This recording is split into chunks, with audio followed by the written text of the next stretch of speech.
if your darkest moment became the springboard for a vibrant new life and a purpose driven business? Today's guest turned addiction, incarceration, and health struggles into a mission to help women reclaim their wellness from the inside out. Stay tuned. This story flips rock bottom into rocket fuel. Welcome to the Sober Life Rocks podcast. You may have made the decision not to drink alcohol, or at the very least, not at work-related events. Whether you've never been a drinker, are in recovery, or made a health-related decision, we see you, and you are not alone. In today's world, networking, socializing, and celebrations often happen over drinks, and the struggle can be real. Through this podcast, we're changing that narrative. We're here to create a community where individuals like you, who choose not to drink or drink less, can find camaraderie, support, and practical advice. Welcome back to Sober Life Rocks, where we amplify sober voices from around the world. I'm Margie Schaller, and today's guest proves that recovery isn't just a turning point, it's a launching pad. But before we dive in, as leaders in the sober space, we pour so much into those that we serve. But who fills us up? That's why we're hosting Amplify Sober Voices, our thought leader conference happening January 15th, 2026. It's where speakers and writers, podcasters, and influencers come together to reimagine what a truly inclusive alcohol-optional world can look like. Head to amplifysobervoices.com to learn more and to grab your ticket. We'd love to see you there. Now, I want to introduce you to Samantha Lander, a recovering addict, former felon, and now a certified functional diagnostic nutrition practitioner and business owner. After losing everything, Samantha rebuilt her life, healed hormone or imbalances, gut issues, and fatigue, and created See Fit Living, a wellness company grounded in her own healing journey. She empowers women to uncover root causes, to reclaim their energy, and to step into health that feels like empowerment, not deprivation. She's also a single mom, a DJ, and felon turned six-figure entrepreneur, proof that transformation is possible. Samantha, welcome to the program. What an intro. That was great. And I didn't give that one to you. I love it. No, I like to get to know my guests a little bit, but I would love to hear straight from you. Just what happened? Like, that was some serious teasers there. Tell me a Yeah, little bit about right. your story. So my story, I mean, I come from a good, I would say, healthy background with my family. Like there was actually no first family like alcoholism at all. I've never seen my dad drunk, my mom a little bit, but so for me, I think that I really struggled with debilitating like anxiety, but I was also an extrovert. And so like the combination of the two led me to finding solutions. A couple along with like ADHD. So for me, I think I was always trying to, like a lot of addicts, chase that like I need to get out of my shell, not because I wasn't outgoing, because I just felt like I had running tapes in my head that I was never good enough. They don't like me. And it continued for years in my life. And so I would, very young at seventh grade was my first drink. I started drinking and I would have periods of time where I would kind of stop, but it was never just one. Like it was immediately a blackout drinker. And I never ever stopped until I would pass out whenever I did it. So I didn't love drinking, and so that was enough to get me to stop at a pretty young age. And then I was a really big athlete, so for me, I was able to pause. But really, the biggest turning point was junior year of college. I went through a pretty hard breakup where it got me, and I had completely lost who I was. I'm a very independent, as you can say, like I'm very independent. I'm very self sufficient. I've always had a ton of jobs, always had that entrepreneur mentality. And I went to visit a friend, and that's when I picked up a whole new cocktail of drugs. And that's where, meth, ecstasy, ketamine, GHB became what worked for me. And it worked great because I didn't black out. I was very in control. I liked to be in control. I'm very upper kind of girl. I'm not really into like the downer, get out of your head kind of girl. And that was like perfect because I mean, I remember the night. It was exactly it. And I am an entrepreneur and I also like very good with my money. And for me, I had to justify my behavior a little bit. Like to justify my behavior, I had to find a way to use the money I was spending on the drugs. And so for me, I started selling drugs, basically how that went. And so That makes sense. I made a business out of it, right? And I'm an entrepreneur. And so eventually after college, I was at University of Michigan. I moved out to LA. My job fell through and I bought two turntables. And that's when I decided to become a DJ because there weren't a lot of female DJs, but I also was selling a lot of drugs. And that just sort of like escalated to the point where, I I couldn't identify as being an addict because I think that I never really ran out of. So there was never that like I'm homeless, like searching the streets for drugs and shooting up heroin and living out of a car because that was what to me an addict should be, right? Like definitely not you and I. And I, but my life was just I was emotionally bankrupt. My life was miserable. Everything about Mhm. it started to just fall apart. And I knew that for me, I knew enough to know that eventually I'd be sick and tired of being sick and tired and I'd do something about it. But I didn't really know. I kind of thought it was like maybe my relationship, or I didn't know that it was because I was severely addicted to drugs. I mean, I had a full SWAT raid in my apartment.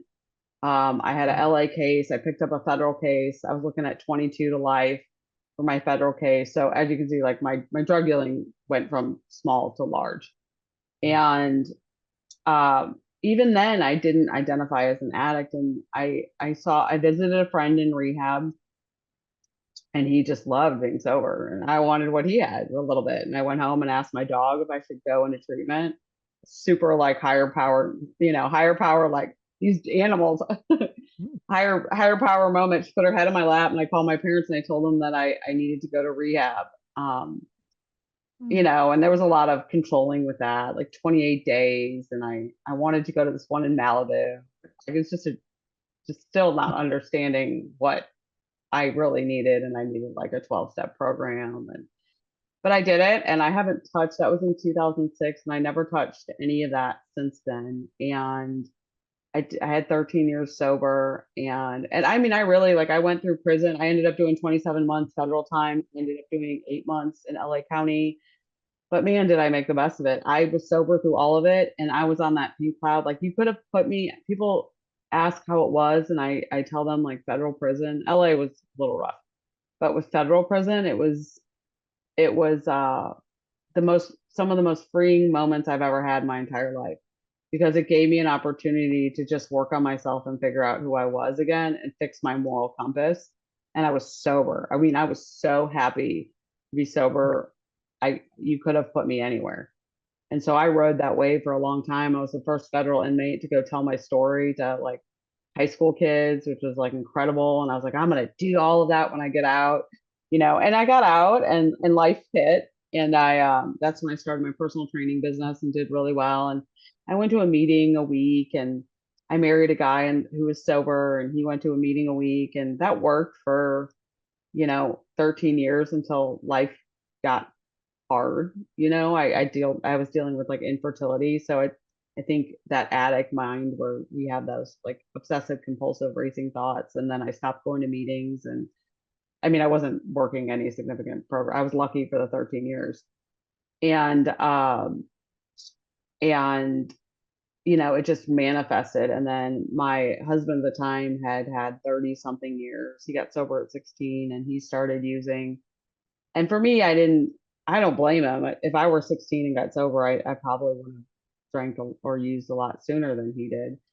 And I never saw actually his behavior I still to this day, like it's not how I do it at all. Um, and I was also banking it. I think I was ready. Like I wanted a relapse. Like I didn't want to relapse, but I wanted to use. Like I was checking out, like I was about to become a mom and I didn't know what I had coming. And I had a kid and I relapsed on alcohol. And I always knew it was all the same, but it's so socially acceptable. Mhm. And that, and I was sitting in a breastfeeding class and I wasn't working and I love to work and I had this baby and Mhm. breastfeeding was hard and probably some postpartum and my marriage was struggling and he was using and I wanted to use and this little woman told me that I should drink wine and I ran it by my parents and they didn't say anything. And because it's just, I had 13, had I said I'm going to use meth to get some more breast milk, I Right. probably would have not gotten to do it. And it was okay. It was socially acceptable. It's that mommy wine culture. And I did it. And I was okay for a while. I didn't black out at first, and then that started. And then my marriage, there was some infidelity and like a lot of trauma. I didn't want to feel. I couldn't handle it. I couldn't cope with that part of it. And then being a mom is very hard for me. And so I just wanted to numb. Like all I wanted to do was check out. It wasn't fun for Mhm. me. Drinking was never fun. It was totally self-medicating. I got sober when I kind of put our marriage, like we're going to get sober or we're getting divorced. That was enough for me to be sober for a while. And then COVID hit. And that's when I eventually, I had like a good month with just me and my kid and just a lot of rain and my kid is hard and I just lost it, and I drank and then it just went whew, pretty quickly, Mm. like a bottle of gin every day, 4 o'clock, could not stop.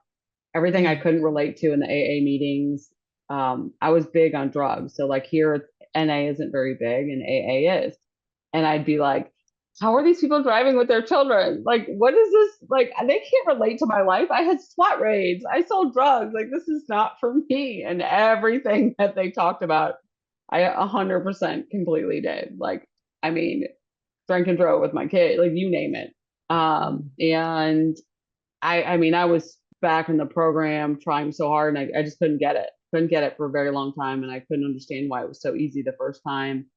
I couldn't find God. I couldn't find any higher power. Like nothing was just feeling like correct. Like I just couldn't do it. I couldn't stay sober. And what pretty much happened is in the midst of me praying, I would like to be sober. My unwell mind, I prayed for a guy that was, 6'4", covered in tattoos and like had a kid and was sober. And I met him at a birthday party 2 days later. And he had 7 years sober. His whole family was sober. It was like that fellowship within a family. Like it was amazing. I'd never experienced. I'm like, oh my God. And I think I had like 27 days at that point. And that relationship worked for a while. And then I started like drinking behind his back. And I told him about one relapse.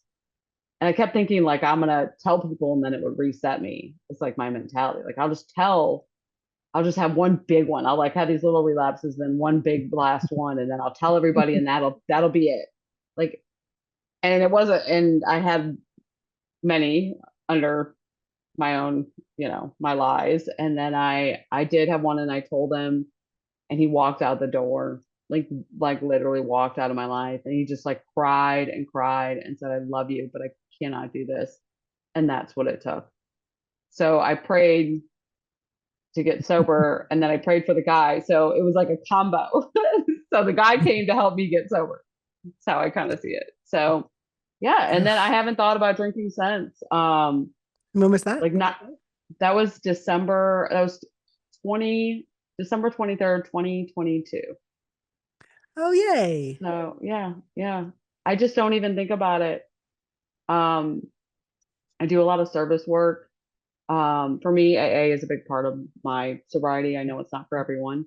But a lot of, I also do service work. I work with the girls in juvenile detention. I do a lot of things that helps me stay sober that might not be normal to other people, but it kind of works. And I've kind of I started speaking more at health conferences about how to heal your body post alcohol. Like I quit drinking and I even thought I would feel great and I didn't. Like everything was a mess for a while. Like I didn't lose weight. I was craving sugar and I was a very healthy alcoholic. Um, and so that became kind of my passion is to help people realize that like it may not be great, but that doesn't mean you need to go use. but it'll give you, it's an opportunity for growth, and to there's answers as to why you don't feel great. So, So in the bio, it talked about that somewhere along the line that you started really learning about nutrition and gut health and all that. oh So yeah, yeah. tell me about that piece of the story. So I've always been very healthy, grew up in a very healthy family and an athlete. So I've been a very like good with nutrition for years. And A so for healthy drug me, addict and a healthy alcoholic. Yeah, of course. I drank like, well, I knew, what I knew is like when I started grabbing the airplane bottles that were like vodka derived from wheat, or like some like just whatever it was that was closest to the grocery thing, so nobody would see me. Uh, I knew that was bad, because before it was like potato vodka, or like vodka derived from like, grapes, like nothing, no wheat, no corn. I was like, oh my stayed away from gosh. beer, nothing that's gonna mess with my blood sugar. And once I started hitting the airplane bottles, I was like, this is it. This is it, man. I'm doomed. So I got into it. So when I got out of when I was in prison, I started like working out again and taking care of my health, and I got out, and that's when I became a personal trainer. And what happened for me was I was eating perfect, counting calories, and doing a lot of cardio, because that's what the books say. That's what the new like personal training certifications say. Count calories, and I was sick. I was like the healthiest, sickest person. I had chronic diarrhea. I started getting like rapid, like unexplained weight gain, hot flashes, night sweats. My periods started to come like crazy. And then that's when I started to think like there's got to be more.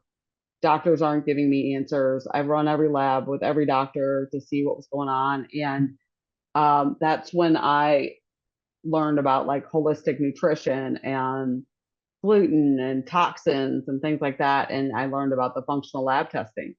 And so I ran my first food sensitivity test, and I was sold. I was like, this is it. And so it changed my life. And then it changed my life more at every lab I ran. So that's how I got into it. So what kind of things has it changed? So one thing that I know that like, especially with like people who struggle with, addictive personalities, let's even just say, is, I used to like binge at night. I ate really, really healthy, like a perfect diet, but I would eat dinner and then I would just keep eating, and I could never not do it. I just like, and I didn't understand, like I would try everything. I brush my teeth, I put my like bite plate in, like, why am I craving like all of these like healthy foods, but why am I craving them after I eat? And so after I did the food sensitivity test, it completely went away.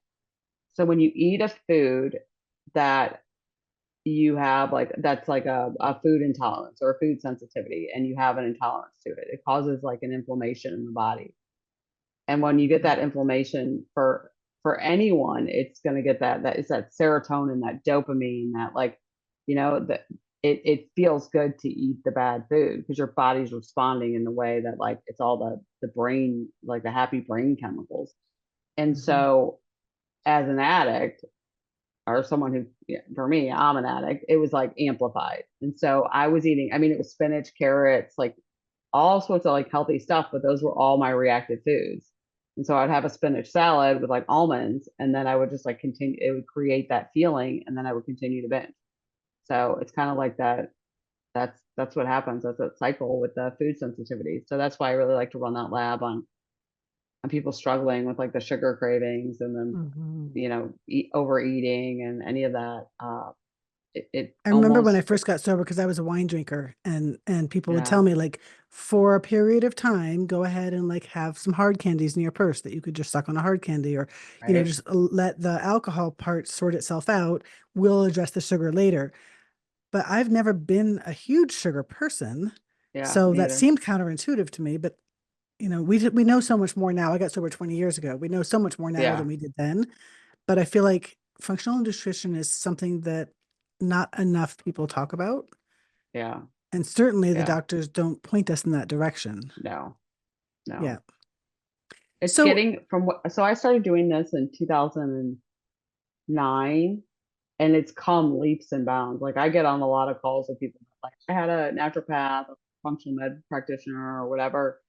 But a lot of people are running really crappy labs, or they'll like buy something off Groupon and it doesn't Mm-hmm. really help them. And then you have to know, like, I may get a list of like food sensitivities, but you also have to learn how to like regulate your blood sugar and like the combinations of foods. So that's really important because when you quit, especially if you're a wine drinker, when you quit drinking, your blood sugar is a mess and it will Mm-hmm. stay a mess until you learn how to like have a metabolic reset on everything.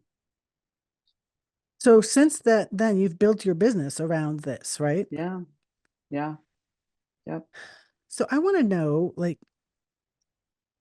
from this messy past, and now you have this business about helping people to get healthy. Like, how do you internally reconcile that, and how do you externally present that? Oh, I'm the most open book. I mean, all my clients know. I mean, I scream my story like to anyone. So for me, the silver lining, there's so many silver linings to my story. I mean, the first chunk for me, you know, like how can I like are you asking like how I can sort of like justify my past for what I'm like doing now a little No, bit? I think for me, okay, let me just share about me. So I got sober in 2005, so 20 years Okay. ago. And the stigma was real back then. And so I was Yeah. petrified to tell anybody in my professional life that I was in Mhm. recovery because, that could have affected my career, I thought. And then when I started my own business, it was like even doubling down on that fear because would somebody trust me if they knew that I was in recovery? Even though at that point I had like 12 years sobriety, I still felt that way. So I guess part of it is the internal messaging for yourself. Like, Oh, I don't how do you tell I got it. yourself that that's okay when you're trying to run this business about being healthy? Like while I was actively using. No, now that you've started Oh, this now I business. was gonna say, like when I was actually using it was eating me alive. Yeah. I've never this might sound crazy, but like I've never been ashamed of my story. I've never worried that my story makes me less valid in what I do. I've never been judged for my story. I've never been ashamed. Like, when I first started personal training, I had a lot of young girls like in high school and stuff, and I ended up becoming a mentor and like my story, like I'll get messages like about my how my story had changed their life.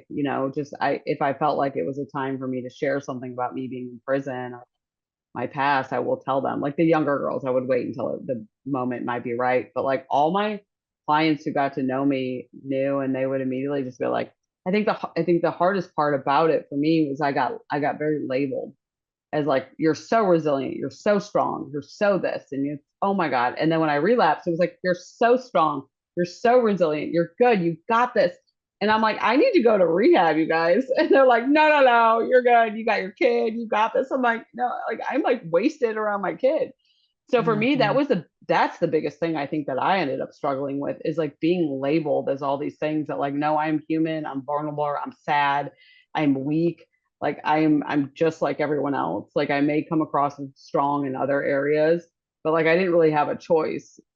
I mean, we always have a choice, but like I had a SWAT raid and like, I mean, I wasn't going to run to Mexico and I had hurt so many people, I think, and I made a very big amends with my parents, like pretty much immediately. And they've supported me through everything. I don't know that I have a lot of like self-defeating thoughts for sure, but that's not one of them. Like I don't think I've never had anyone not want to work with me because of that. That is such an important message to be heard because we talk to lots and lots of people, Laura and I do, who they're still afraid to this day. Maybe they're in Oh, sales and their job is to take don't people be. out to go to these fancy dinners and to buy the drinks and all the things.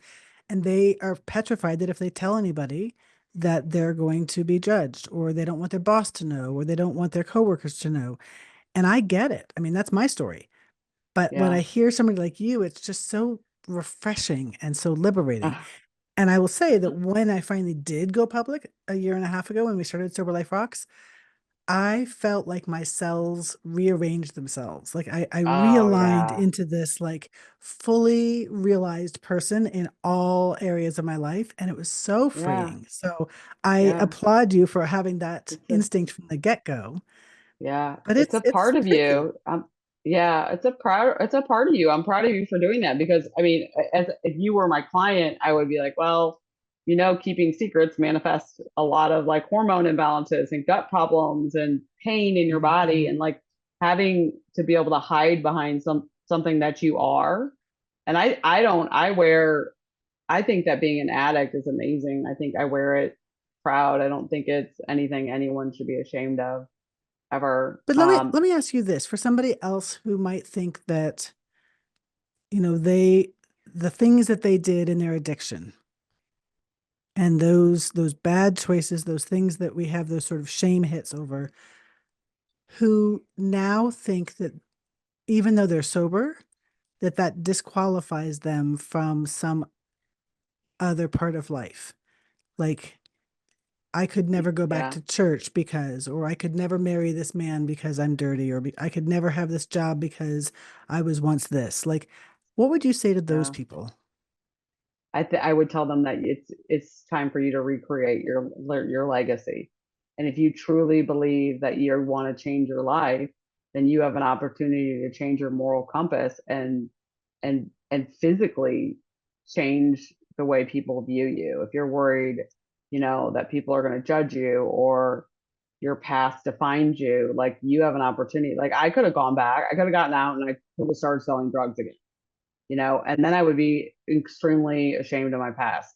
I was extremely embarrassed that I had 13 years sober, and I still do it. You tell me your sober date, it was like 2005, mine was '06. I'm like, man, I would have 19 years. I'm like, man.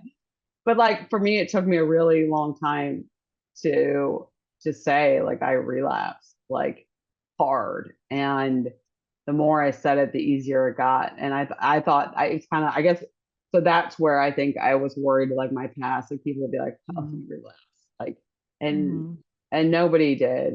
But that was hard. It was hard for me to suck that down and be like, I had 13 years and I have like 0 days, mm. and I kept like, just give me a year, but it's a journey that we have to go through. And I'm a firm believer, even though like I had that relapse, it's part of what helped me now create the business that I wanted. Had I not had that relapse, I might have just been a personal trainer still doing this stuff on the side, who knows. And I've really been able to bring all my worlds together. It's like it's what I'm supposed to be doing, I think. I'll never know, but it sure feels like it in my gut that this is where it's going. Yeah. Yeah, I mean, I had a marketing guy that I recently met with, and I was like, yeah, I was like, I'm gonna work. It's like women who may not be like addicts, but people who get sober and want to like just feel great, and that I'm gonna help them provide that. And he's like, that's just too limited. And I'm like, but that's what I want to do. Like, I hired you. People want you to narrow it down. So So, because you have so many different aspects, I would love for you to kind of focus on what things you think formed who you are today, kind of from each of these stages. So, like, what what part of your prison journey shaped who you are today, and what part of that period of sobriety, and what part of your relapse? Like, I look back and I can see very clearly different things that I've been able to pull from those times. Do you have a vision of that? So for me, prison, if I like would sum up like what it's done, like how much it's impacted my life is it helped my family become more humble. Mm, Um, and that's one thing I saw is because she, went to University of Michigan. Like, don't judge a book by its cover. And it's taught a lot of people a lesson through that. And that's more like external, not like so much for me, but it really like my parents were just so humbled by it. Like mm. I loved who they became. Like I loved who they became and that we are not More compassionate. invincible. And we're not invincible. I'm not Hmm. invincible. I learned I'm not invincible. But for me, prison, I mean, I didn't love it, but I loved it. Like it gave me an opportunity to figure out who I was. Like I was so grounded when I got out of there, and just I knew what I wanted. I knew who I was. I and I lost that like kind of in my marriage. That's Mm-hmm. my bad thing is men. So Mm-hmm. like when I get in relationships, I tend to lose who I am because I give everything 110%. And I don't know how to manage like a kid and all my businesses and then a relationship because I want to give them all 110%, and you can't do that. And so something usually falls. And I think with a business isn't necessarily going to give me an emotional feedback. It's like, but a man will, and then Mm-hmm. I don't want to hurt anyone. So I think that it gave me like a good place to know where I always want to get back to when shit gets bad. I think, Mm-hmm. and a lot of humility for me. I mean, I learned that I can be put anywhere. All the material things are just bullshit. I could.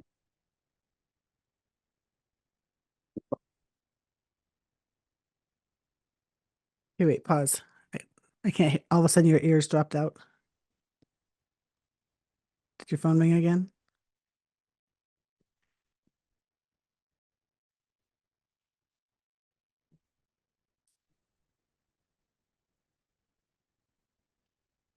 Hello, hello. Better? Yep. Yep. Okay. I don't know what that was. Okay, so Um, just backing up to that, you learned that material things were bullshit. I learned that all the things like around me were just things. And so for me, like I could live with absolutely nothing and be okay. I grew up with a lot of things and they're just things. And today I'm a kind of a minimalist. And like the most important thing to me now is my health.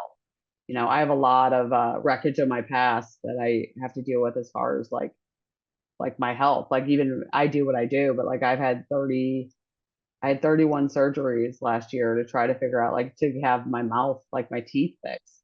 Mm, Uh, from I mean, I guess smoking meth and a combination of bad genetics, but it's that's taken me to a really dark place, and I stayed sober, and that's important. Every time you have those mhm, hard times and you feel it, I, I felt it, pain and emotionally and financially. mhm, Um, and so some other things. My relapse was huge for me. Uh, it, I mean, it taught me so much. Oh my gosh, my ego got put into place again, like humility for me at that point. It helped me become a better mother and realize like where I want to be and how that I'm not maternal and that's okay. That was a big thing mhm, I got from it. That I just have to work a little harder in that area for me to like be able to be like a really good present mom. My kid's kind of hard. He's very hard. And I that relapse, I mean, and I know now that I don't have like I get things before I never realized how powerless I was over like my drugs and alcohol because I always had them, and then I had a lot of legal stuff, so I did kind of the right thing, and it turned out to be great for me. But I wasn't like craving drugs like I was alcohol, and I am powerless, and I know if I do it again, I will die. mhm, 100% sure. Will I die fast or slow? I don't know, but I will die. And mhm, that's what I tell myself if I ever get like a weird like itch. I mean, I'll die. Like I don't know how to have one. Like I never understood any of that when I go to AA meetings or whatever. And I will not. I went on a date with a guy yesterday, like a first date, which I haven't been doing. And I went, and he was trying to understand like my drinking, like because it's on social media. I'm very open about it. And he was like, mhm, I was like, yeah, I don't like I drink to get fucked up. Like I don't like what's the point? He's like, what? I'm like, well, what's the point? Like that's how my brain works. Like there's no point in having one. Like I don't know, it doesn't taste good to me. Like we just like you got to get fucked up. He's like, okay. I'm like, well, you asked. yeah. So that's one of the things I'm just like super open because I don't want to be in a situation later where this guy's like well, like maybe she can have a drink. Like, I don't need any of that. Like, I don't want any of that in my life, and I don't want him to feel like he can get wasted when he's around me. So, That kind of brings up another question. Like, how did he respond? How did he respond to that? And like, how do people in your like social life, do you get people pressuring you to say, "Oh, come on, loosen up"? mm-mm. Oh no, I tell them to fuck off. They know that. I think they would know that. They're just my personality, I think. No, my friends are all super supportive. I mean, I'm now like I was a DJ in LA, like a pretty successful DJ, and I just switched to playing digital about 8 months ago, and I'm now like I'm like playing, like I'm like headlining raves, and like I was like, how do you do that? How do you go down to like play with like thousands of people and they're all on drugs, and they're like it is the drugs that I like, but I don't even think about it. Like it doesn't even, like, my friends will drink, and like drinking isn't my crate, like isn't something I crave. If I'm around someone who's really, really like high on like Molly, and I can like I start to like feel it in my body. It's like if you saw someone drinking wine and you could see the good part, Mm-hmm. right? That Mm-hmm. like where they first feel really good. And if I see someone, they get like kind of vibrate, and they kind of get, I feel it, and I start breathing as if I am. And I only will be around something like that up close for 30 minutes max. And I'm like, I gotta get out of here. Because that's the one drug, like, I know that was like, it was always great. It was always great. Like, it was never like bad. Mm-hmm. Like drinking got bad. Like meth was bad eventually. But Um, those are the gateways but to the rest yeah, of the stuff. Yeah. yeah, I don't even mess with it. But yeah, I'm able to, and my friends are super respectful of all of it. Like they always ask, "Do you care if I drink?" Um, I wouldn't have anyone in my life that wouldn't. Today, I have pretty good boundaries, so I don't think I would do that. And Amazing. a lot of my friends are sober, so Cool. yeah, it's So good. my last question to you is this: to the person who hasn't felt as comfortable sharing their own sober choices out there in the world, what advice would you give to them? How would you recommend that they navigate that? No, it makes me sad that people, like, it makes me kind of teary when you say it, because it's hard to imagine that, like, someone not feeling safe doing that. I think finding a group of sober people is important. However, you need to do that, and then practice telling people, practice telling strangers. I tell everyone. Like, I mean, I was in the grocery store parking lot the other day, and this woman started talking to me, and extrovert, because some guy left a cart and it hit her car, and it was like and she's like, well, we just got to go home and smoke a J and have a drink. And I'm like, I'm in recovery. I was like, that would be a really bad idea. So I think the more you practice saying it, is the easier it gets. I think it's hard. I Mm, think part of it is it's hard to say I have a problem.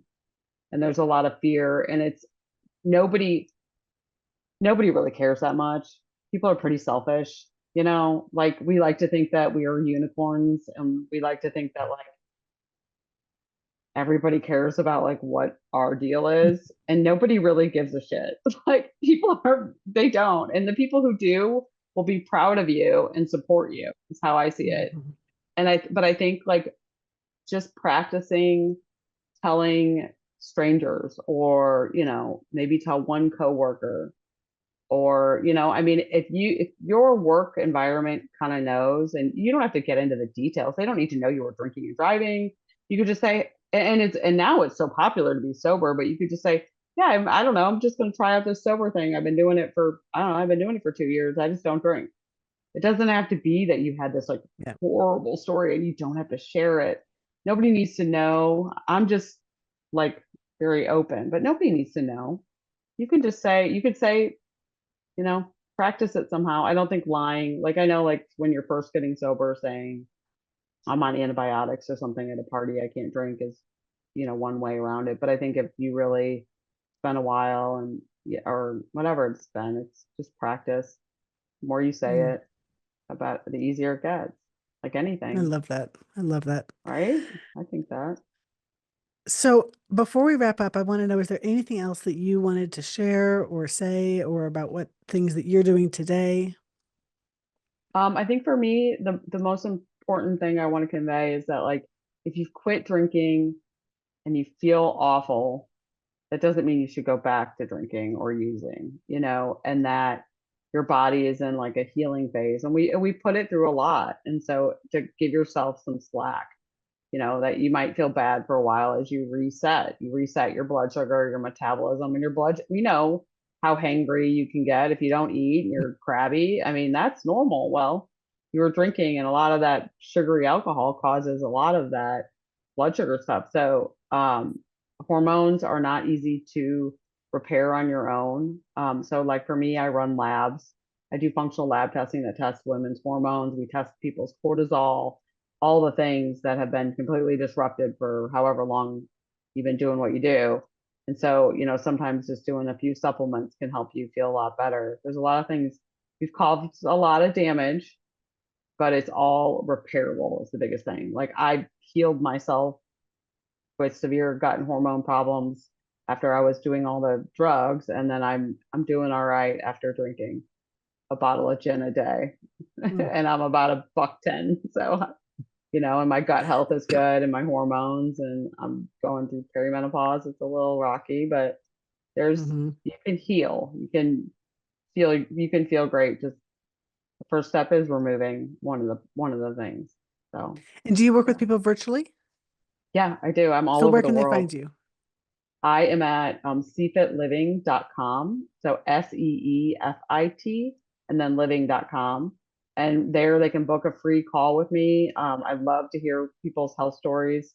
So you get to basically tell me everything from the day you came out of your mother's vagina. And I ask a lot of crazy questions. People are like, is this a therapy session? I'm like, well, trauma matters because it's going to impact your gut microbiome. So I ask a lot of questions to try to see what's going on, and then that's where I kind of give them a customized plan and like what labs would be best to run, and it's totally free. I love doing it, Amazing. and then we talk about what comes next. Amazing. Well, we'll put all that in the show notes. And, I so appreciate you and I appreciate the Oh, ease with which you just share all of this. And I think that that's an inspiration, really. oh, thank Um, you. Well, thank you for having me. I think what you guys are is doing is great, and this like event you have coming up. I mean, I saw it and I was like, oh my God. I was like, this is so cool. So I'm gonna try to be there, hopefully. oh, we're counting on it. I We're know counting on now it. the pressure's on. Yeah, yeah. Well, thank you so much. So, for all of you listening, Sam's journey is proof that recovery isn't the end point, it's the invitation to heal deeper, to step wider, to reclaim and reframe your story. If her story spoke to you, please subscribe, review, and share this episode. Your support ensures that more people hear that transformation is real and within reach. And if you're ready to expand that vision, join me and Samantha at Amplify Sober Voices on January 15th, 2026. It's where recovery becomes leadership and your story finds its community. Head to Amplify Sober Voices to claim your spot. Until next time, stay brave, stay visible, and keep living out loud.